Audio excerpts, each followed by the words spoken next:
Hey, and I'm back. Welcome to another episode of Out of the Darkness and Into the Light. Today we're going to talk a little bit about nature, the natural realm. Of course, we're out here in nature. Say hi to nature. Hi, nature. Let's say hello to natural. Hi, natural. Nature and natural. Combination of the two. It's the dynamic duo. As I was walking over here to start my filming, I had noticed that there was a bird's nest on the ground, and that bird nest used to be atop of that tree over here, and that tree was elevated pretty high off the ground, so that was an indication that the wind was pretty strong either last night or this morning to blow that bird's nest out of the tree. A bird will not build a nest unless it's one on a branch that's stable enough to carry the weight of that particular nest. Then the other thing they do is sometimes they'll build it in the V of the branch, and sometimes they'll build it on the weakest limb of the branch.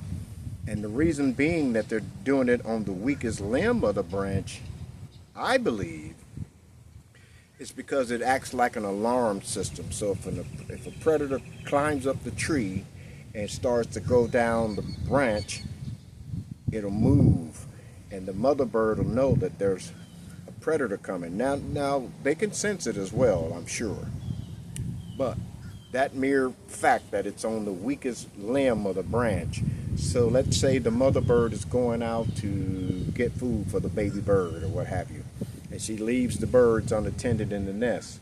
So if the predator comes up the tree and try to get into the nest, that branch that nest is resting on, it's so weak, it's so fragile until it'll move.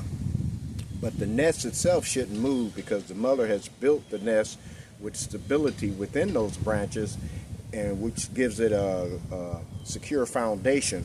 Let's call it a secure foundation. And because she has a secure foundation, she can leave that nest, and the alarm system that's set up by nature will make that branch move.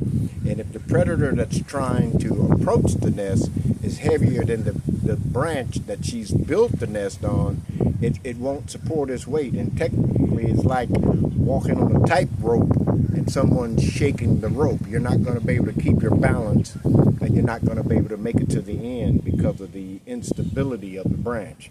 So this is one of the nature lessons that we're going to learn today, or that we have learned today.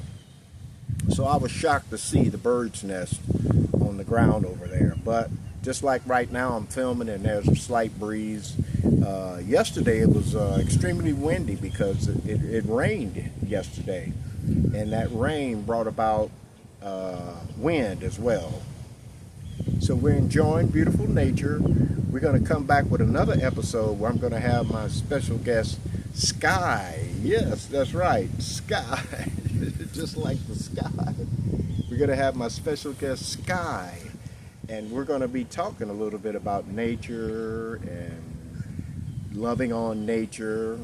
And we're going to talk about some of the things that we see in nature. For instance, like the birds and various species of birds, and the various species of trees and what have you. Not necessarily we're going to call this like a nature episode, but you know me, I'm always outside filming in nature because I appreciate nature. I appreciate the natural. I appreciate the natural realm. You should want to appreciate nature. You should want to appreciate the natural realm. One of the things that I hear them say a lot of time on the news, they talk about global warming. And the indication is that we have polluted the earth so bad that it's causing global warming in places like Alaska and Greenland and Antarctica, and we're creating or leaving such a carbon footprint the manufacturers producing, and things are just going up into the atmosphere. So here's the question for you. If we lived on a globe planet, and we got all this pollution leaving the planet, leaving the earth, shouldn't it also dissipate and leave the planet? Things to make you go,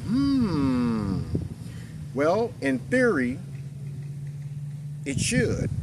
If I did an experiment and held a tennis ball in my hand and took an incense and put the incense under the tennis ball, then the smoke from the incense should kind of like encapsulate the ball for a minute, but once it got to the top of the ball, it should just dissipate into the air. Now that would be a true statement if we lived on a bald globe, or the marble, the big blue marble that NASA created for us to see, the CGI. Every time you see an image of the so-called Earth, it's the same image. Now we got all these satellites up in the sky, but whenever we show an image of Earth, it's always the same image. Do the satellite move around? I thought the satellite went with the orbit as well. It had an orbit. So if it had an orbit, we would see different aspects of the Earth. Now the only time you could actually see a different aspect of the Earth is if you went to something like Google Map or one of these terrain mapping apps, and you could zoom in. Like I did it when it first came out. I typed in the address that I grew up in and the city that I grew up in, and it kind of did like a distant shot of the marble, and then it zoomed in to that vicinity in that state that I was living in, and it showed me the neighborhood. So if it could do that just for me typing in my address, shouldn't every time we see an image of the globe or the big blue marble that it should be a different view? But it's always seems to be the same view, where it focuses in on Africa, and then you got the United States, and that's the view we see. Or maybe it's going to focus in on South America, and that's the view we see. But if it's really a live satellite, it should be, if the Earth is actually rotating on its axis, it should be a multiple compilations of images. But because they say global warming, and they try to make you feel guilty because of global warming, but the manufacturers actually is the one who's guilty. If there's anybody that's going to have the guilt or blame laid on, it would be the manufacturers for sending up all this pollutant that's thick as a cloud up into the atmosphere. But here we go. Entertain me. I'm entertaining you, so entertain me. Here we go. Now, we must live on a flat Earth. I know you bald earthers and what have you is going to disagree with me, but in order for that concept of global warming to really be true, there has to be a cover over it. It's like a pot. When you boil water in a pot and you got a cover over it, the steam from the pot can only recirculate inside that pot. Like a steam kettle. If you're boiling water in a steam kettle, and the steam kettle has the escape valve on the stem, I guess they would call it a stem or a spout. I'm a little teapot, short and stout. Here's my handle, here's my spout. But if it's really a flat Earth with a firmament dome, and we're sending up all this pollution, that would create global warming. Try it. Take a pot and put a sifter or strainer on top of the pot, and put a block of ice on the pot. And you don't even have to turn the fire up real high. Just let it simmer. And I guarantee you that the ice will melt. I guarantee you it'll melt, because it's trapped inside, and all the heat creates this condensation, but the ice is melting because it's encapsulated. Now, if you do the same experiment, take the top off, it'll take a while for that ice to melt because the heat is escaping. So since the heat is escaping, The ice is not going to melt as quick as it would if you had a cover on it. So, I don't feel guilty about statements about global warming. I know that that's something that doesn't really exist. It only exists because man is tampering with nature, with natural. This is a man-made lake, and man is tampering with nature. Man is tampering with natural. See, until we get involved, nothing on this planet continues to have its intended purpose once we interfere with it. Once we interfere with it, all hell breaks loose. So now we've been told that we need to do this to eliminate this carbon footprint. We need to do this to eliminate this carbon footprint. We need to get rid of petroleum and the natural gas process. And all that's said and done because the billionaires, the guys who can't spend this money in over 2,700 years, they can't even spend the money. They could spend $1 million a day and still have money. These are the guys that are saying global warming to promote the fear in you so you can change from doing petroleum byproducts to going to totally electric. Well, what is the electricity? Oh, we got a cure for that too. It's called solar power, the power of the sun. So because it's the power of the sun, right now I'm taking advantage of the power of the sun. I have a solar panel, and the sun is beaming down on that solar panel. And because it has the voltaic cells on it, it starts to generate electrical charge. And I can plug my phone into it, I can plug my laptop into it, and I'll get it'll continually charge my battery. Now the other thing was we did batteries when the first batteries came out. I think the name of the company was Carbon something. Their name was Carbon. I can't remember offhand. But they did dry cell batteries, which had a carbon core, and they had the filament was a carbon core, and they had I think they had a little bit of zinc and maybe some aluminum around it, but and it created what we would call a battery. And so now with the solar can become the battery, but it's getting its energy source from the sun. And so because it's getting the energy source from the sun, that solar panel will never die. Maybe the cells in it may die, but the solar panel in its conception is designed to pretty much last forever. But once again, we can't take advantage of the sun in that manner unless corporations get involved and sell us the solar panels to harvest the sun. But we were harvesting the sun since the beginning of time. I'm going to say that. And since the beginning of known civilization, we've always used the sun. The first watch, to mean take a look, watch.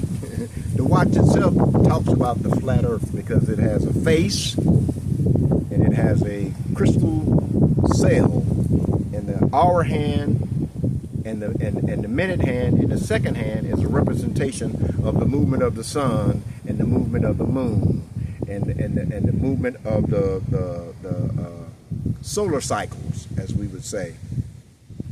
But one of the key components now when it comes to harvesting the sun or having batteries that has a long life, like the Energizer battery, still going, boom, boom, boom, still going. Lithium is an element that's a natural element in the earth, and most of your cell phone, my laptop, and most of the electronics today use lithium powered batteries. That means once they take a charge, that charge will hold for a significant longer period than it would if you just had the carbon-based batteries or the zinc-based batteries or whatever battery that it was. I remember when I was in the Army, and I was a radio telephone operator, and I carried a backpack with a cell phone in it. Yeah, big old brick cell phone. And you take the antenna and you expand the antenna and you crank the cell phone up, and you were able to make calls. You can remember the first cell phone when it came out. It was in a satchel. It was a big old battery, and you had to carry that big old battery. Now the batteries, the lithium batteries, is watch batteries, and everything is much smaller. Doesn't take that much energy. Speaking of energy, today is a good day to love on someone, and show them love and appreciate them, because we're, like I said before, we're in an area where we're not bombarded with a bunch of travesty. Yeah, we hear the reports of murders and robberies and terrible accidents and natural disasters, but we're in a good place, because I can stand here and videotape, and I don't have a fear of a bomb exploding behind me. I don't have a fear of someone just coming out of nowhere and shooting me. And I have the freedoms to speak. I have the freedom to express myself. So today you ought to just be thankful for that. Not only thanking God for life, as we say, if there's a God, we're thanking him for life, but you should just be thankful that your life is technically hassle-free. The only hassles or the only problems that we have in this life, the majority of them are the ones that we created for ourselves, because the law of reciprocity says what goes around comes around. So if you're putting a bunch of sh out, you're going to get a bunch of sh back. I'm trying to monitor myself and not use these words and that offends people. Yeah, they get offended if I say these words, but at the same token, this platform I'm using to make this video and show this video, I can go to another video and they showing people beating each other up. They showing crooked cops arresting people. They showing people doing daredevil stunts and everything, but I can't even use the word shit. So let me tell you about that word shit. You see, I snuck it in, right? No, there's a lesson behind the word shit. So back in the day, I can't quote the year. We look it up and do it on the next video. But back in the day, before they had septic tanks and before they had plumbing systems for the toilet, what would happen is you would do just like they had in an outhouse. You would go and take care of your business in the outhouse. It was outside of the house because there was some stinky stuff going on. Now you could just flush that stuff away. But you went to the outhouse, you took care of your business. When I was in Korea on the DMZ, there was they had to have a crew that would take all the stuff from the outhouse in this cut-off barrel and take it to a particular location, pour diesel fuel on it, and light it until it burned into a crisp. And so once they would, I just thought of that. Once they, no, I didn't think of that as like, I just thought of that out of the blue. I just thought about my experience doing that. So once they would pick the guys that were going to do that for the day, and you'd put your gas mask on. You put your gas mask on. And they would line them up and go, "Shit details, attention." It was your job to go get a piece of rebar and pull the barrel full of and then light it a fire and stay there until it all burned, and then you would take that barrel back and put it back under the outhouse. But I'm telling you the story behind the word shit, okay? So, the word shit, the time frame that I'm referring to is the time frame when they didn't have septic tanks and they didn't have plumbing and flushing toilets. And so you would go to the outhouse and you would take care of your business in the outhouse, and then there was a man who come around and collect that, or you could burn it yourself. As a matter of fact, when I was in Korea, there was a guy that came around and did just that.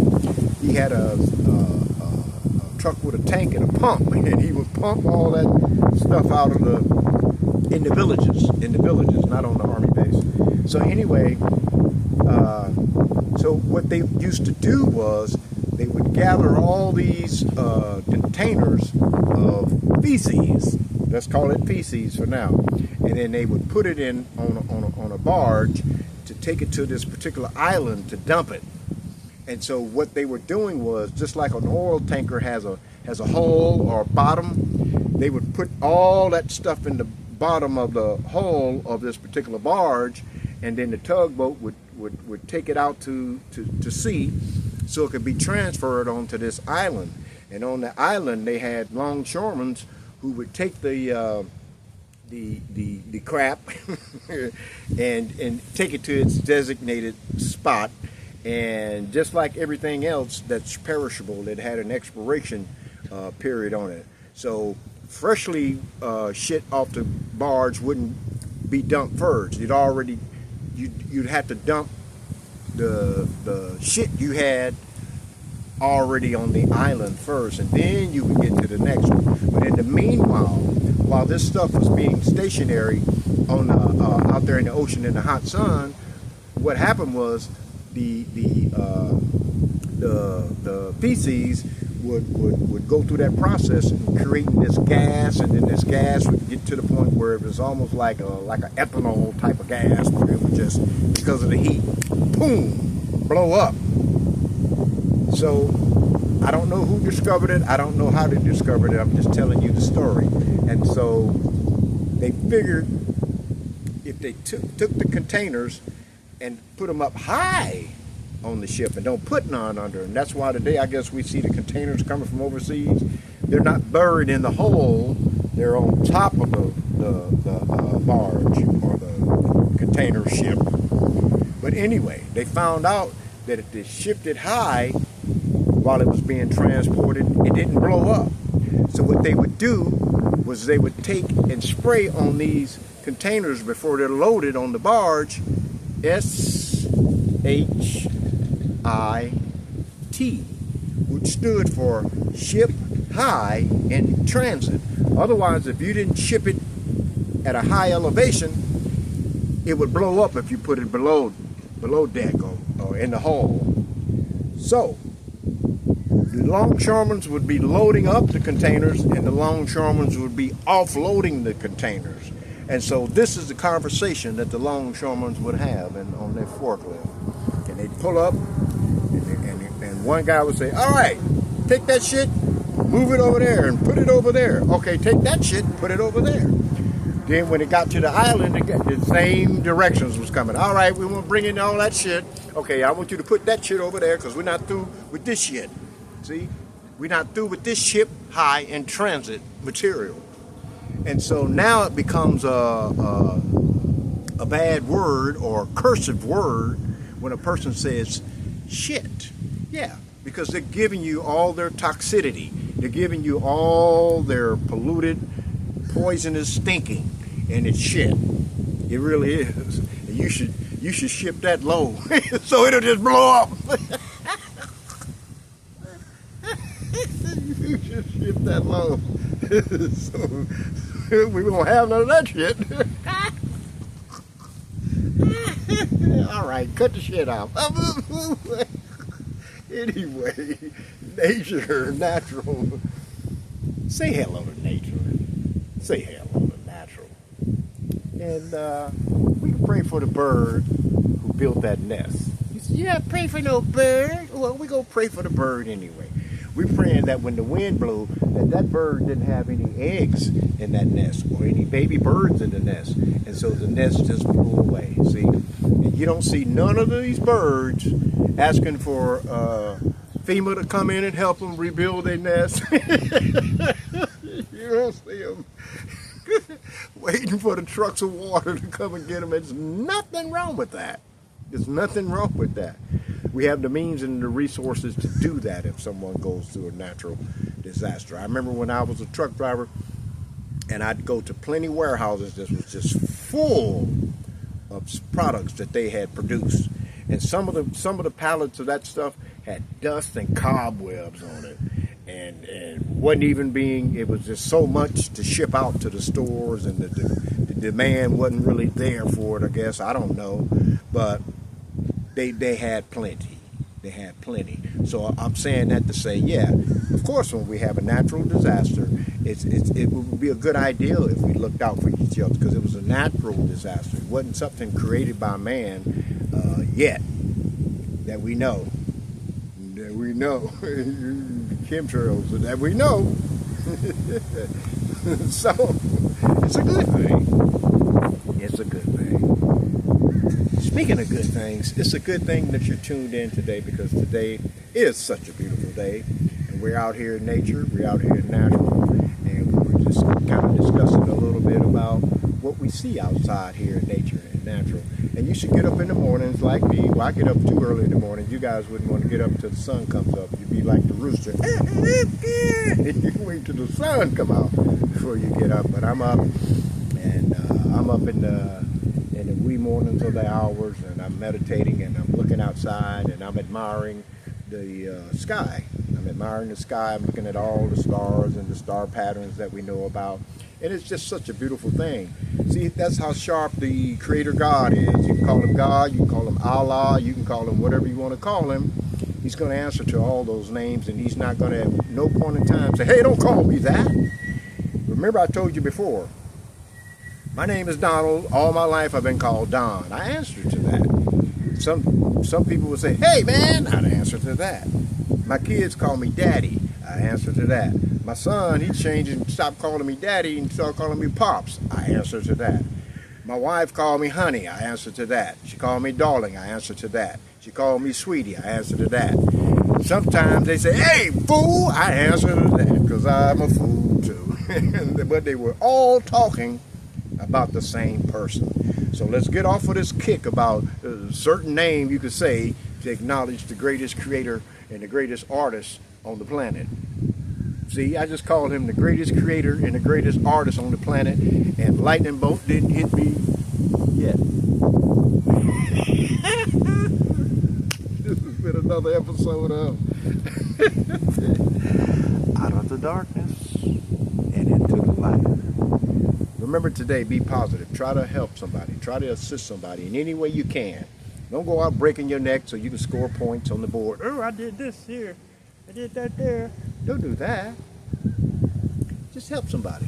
If you see somebody that need a little help or need a little assistance, just be polite and ask them, hey, excuse me, can I assist you with that? So you said assist them. Yeah, can I assist you with that? Oh, sure, no problem, I got it. Okay, good. And then go to the next. Don't get oh, well, I'm just trying to help. Okay, well, then they didn't need your help. They didn't need your assistance. But somebody out there do. And maybe you can't help them groceries. Maybe you can't help them pay for their groceries or their gas. So maybe you just may be the one that comes and be a listening ear for someone. And someone just need to get a little bit off their chest. We definitely want them to get it off their chest, because if they don't get it off their chest, they're going to take a Uzi and take it out on the rest. And we don't want that. We want them to get that burden off their chest. So like I said before, this has been another episode of Out of the Darkness and Into the Light. I just love the way that sounds.